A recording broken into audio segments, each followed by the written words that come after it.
করতেছেন আপনার ছেলেকে আমরা ভর্তি নেব, কিন্তু এখানে দেখা গেছে আপনার আমরা ভর্তি ফি নিই 5,000 টাকা, এখানে আপনার 3,000 টাকা বেশি দিতে হবে, 8,000 টাকা আপনার দিতে হবে।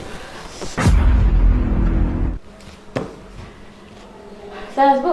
জি আসেন। আসসালামু আলাইকুম স্যার। ওয়ালাইকুম আসসালাম, ভালো আছেন? জি স্যার। তো কি মনে করে আসলেন? সুন্দর করে বসুন। স্যার আপনাদের স্কুলের কথা তো অনেক শুনেছি, আমার ছেলেকে আপনাদের স্কুলে দিতে চাইছিলাম। ও আচ্ছা আচ্ছা, ও এ বাবু না?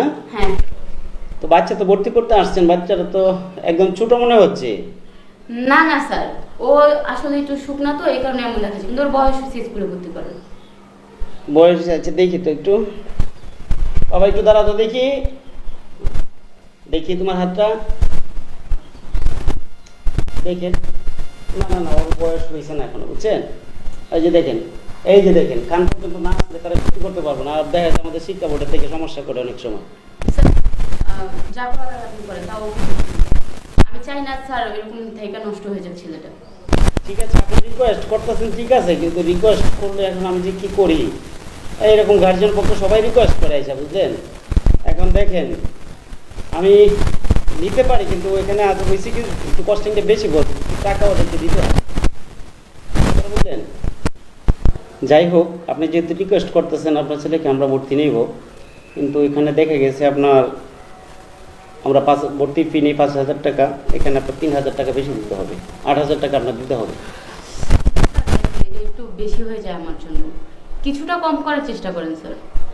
দেখেন এখানে আমার কিছু করার নেই, কথাটা বুঝলেন? এটা আমাদের অফিসের রুলস, হ্যাঁ, এটা আপনার দিতে হবে।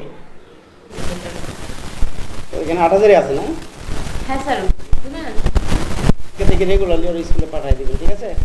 ভর্তির ফিটা তো দিলেন, এখানে একটা রুলস আছে। রুলস হলো আপনার ওর দেখা গেছে মনে করেন ওর জন্য ওই যে স্কুলের পোশাকটা, ড্রেসটা, এটা, তারপরে তার জন্য একটা ব্যাগ, কিছু খাতা, এগুলো আমরা স্কুল থেকে দিব, বইগুলো স্কুল থেকে দিব, এর জন্য আপনাকে আরও 2,000 টাকা দিতে হবে। স্যার এখন এটা একটু বেশি হয়ে যাচ্ছে, ভর্তি ফি এতগুলি টাকা দিলাম, এখন আপনার ব্যাগ এগুলি। না না না, এটা তো মনে করেন আমাদের রুলস, এর বাইরে তো আমরা দিতে পারবো না। আচ্ছা তাহলে স্যার ঠিক আছে, একটা কাজ করেন, কালকে থেকে রেগুলারলি পাঠিয়ে দেবেন স্কুলে, ঠিক আছে? আর এক সপ্তাহের ভিতরে ওর ড্রেস ড্রেস যা আছে সব আমি দিয়ে দেবো, আর বই খাতা এগুলো কালকে আমি দিয়ে দেবো, ঠিক আছে? আচ্ছা স্যার তাহলে আসি। হ্যাঁ ঠিক আছে। স্যার। ওয়ালাইকুম আসসালাম, বসেন। কি হয়েছে স্যার, এত জরুরি তলব? জরুরি তো বসেন, আরও ওই যে গার্ডিয়ান আছে ওনারা আসো, আসলে পরে একসাথে কথাটা বলি না, আচ্ছা স্যার। ঠিক আছে? আপনি বসেন একটু। আসসালামু আলাইকুম স্যার। ওয়ালাইকুম আসসালাম, আসছেন? বসেন। আসসালামু আলাইকুম স্যার। ওয়ালাইকুম আসসালাম, বসেন। স্যার আসসালামু আলাইকুম স্যার। স্যার ভালো আছেন? ওয়ালাইকুম আসসালাম, আসছেন? জি স্যার। এই হানিফ, স্যার যেন কি বলবে? হানিফ একটা চেয়ার নিয়ে আসো তো। স্যার লাগবে না, সমস্যা নেই, আমি আছি এখানে, সমস্যা নেই স্যার। আচ্ছা ঠিক আছে, এখন বলেন স্যার।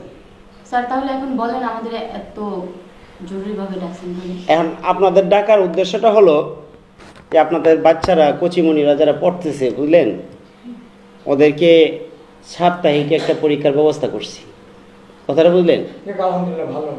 হ্যাঁ, কিন্তু আলহামদুলিল্লাহ ভালো, কারণ এই যে পরীক্ষাটা যদি নেই তাহলে দেখা গেছে ওদের মেধা মোটামুটি ভালো একটা, হ্যাঁ, আগায় যাবে। যার জন্য আমাদের সাপ্তাহিক পরীক্ষাটা নিয়ে তাহলে সাপ্তাহিক একটা ফি প্রয়োজন আছে পরীক্ষার আগে। স্যার, আমরা তো মাসে বেতন দিচ্ছি, আবার মাসিক টিউটর ফি দিচ্ছি, এখন এটা না, এটা হয়েছে কি, এটা কিন্তু আপনাদের জন্য খুব ভালো হবে, কারণ দেখা গেছে সাপ্তাহিক যে পরীক্ষাটা আমরা নিচ্ছি, এটা সাপ্তাহিক নিচ্ছি, প্রতি 15 দিন পরে নিচ্ছি, প্রতি মাসে নিচ্ছি, কথাটা বুঝেন? তাহলে এটা হচ্ছে আপনার গার্জিয়ান পক্ষ থেকে দেখবেন যে আপনাদের ছেলেরা কেমনভাবে পড়ালেখাটা করতেছে, আর ভবিষ্যতে তারা অনেক ভালো আগায় যাবে, সেই জন্য আমরা এই ব্যবস্থাটা করছি। আমি যে সাপ্তাহিক আপনাদের পরীক্ষাটা দিতে হবে বাধ্যতামূলক, এটা এটা তো বাচ্চাদের সুবিধার জন্য দিতেছেন, ঠিক আছে স্যার, কিন্তু এটা তো আপনাদেরও একটা সুবিধা, আপনারা ছাত্ররা ভালো মানে রেজাল্ট করবে। হ্যাঁ, ভালো রেজাল্ট করার জন্য তো আমরা এটা করতেছি, কিন্তু সাপ্তাহিক তো আমাদেরও তো একটা পারিশ্রমিক আছে না? স্যার এটা তো আমাদের উপরে রীতিমতো জুলুম হচ্ছে। আমরা মাস শেষে স্কুলে বেতন দিচ্ছি, টিউশন ফি দিচ্ছি, স্কুলের খরচ দিচ্ছি, তারপর যদি বলেন সাপ্তাহিক পরীক্ষা, এটা তো আসলে আপনাদের বিষয়টা আমাদের উপরে চাপায় দেওয়া হলো। এটা তো আসলে আমরা মানতে পারলাম না গার্ডিয়ান হিসেবে। এটা তো না না মানা আমরা যায় না। কেউই আসলে এটা মানতে না। পারতেছি না। আপনারা কি বলেন আপা? এটা একদম মানা এটা যায় একদম না। ঠিক কথা। না, এই কাজটা আমরা মানতে পারবো না। আপনারা অন্যভাবে দেখেন বিষয়টা। প্রতি সপ্তাহে আমরা 1000 টাকা করে দিতে পারবো না, এটা আমাদের উপরে প্রেশার হয়ে যায়। দেখেন, এটা আমরা যেটা করছি আপনাদের ভালো, বাচ্চাদের ভালোর জন্য করছি, আপনাদের ভালোর জন্য করছি। হেতে যদি আপনারা যদি নাকুশ প্রকাশ করেন, আমার কিছু করার নেই, এটা আপনাদের বাধ্যতামূলক দিতে হবে। এটা আপনারা জুলুম মনে করতেছেন, এত কি হয়েছে? আপনাদের বাচ্চারা যে মানুষের মতো মানুষ হবে, সেটা কি আপনাদের কাছে ভালো লাগবে না? না না স্যার, এটা কোন ধরনের কথা বলেন? আমাদের মাস শেষে না হলেও 2000 টাকা আপনাদের বেতন দিতে হয়, তার উপরে রাখছেন টিউশন ফি 2500 টাকা। এভাবেই তো টাকাগুলো চলে যাচ্ছে। তারপর আবার যদি আপনার সপ্তাহে 1000 করে দেয়, তাহলে আমাদের কি হবে? আর এটা তো বাচ্চাদের ভালোর জন্য করতে পারে। অমানবিক জুলুম করতেছেন এটা। বাচ্চাদের সুবিধার্থে আপনারাই এগিয়ে যাবেন, কারণ আপনাদের স্কুলের সুনামের জন্য ছাত্ররা ভালো রেজাল্ট করবে, এটা তো আপনাদেরই ব্যাপার। আমাদেরকে এভাবে প্রেশার ক্রিয়েট করলে তো হবে না। আর আর হচ্ছে আমরাও তো পড়াশোনা করছি, আমাদের সময় কি এরকম নিয়ম ছিল? না। আপনারা একটা প্রাইভেট স্কুল খুলে এরকম আজেরা নিয়ম দিয়ে রাখেন, এগুলি কোনো ধরনের কথা? আমি আমার সন্তানকে স্কুলে পড়াবো না, আগে বলো।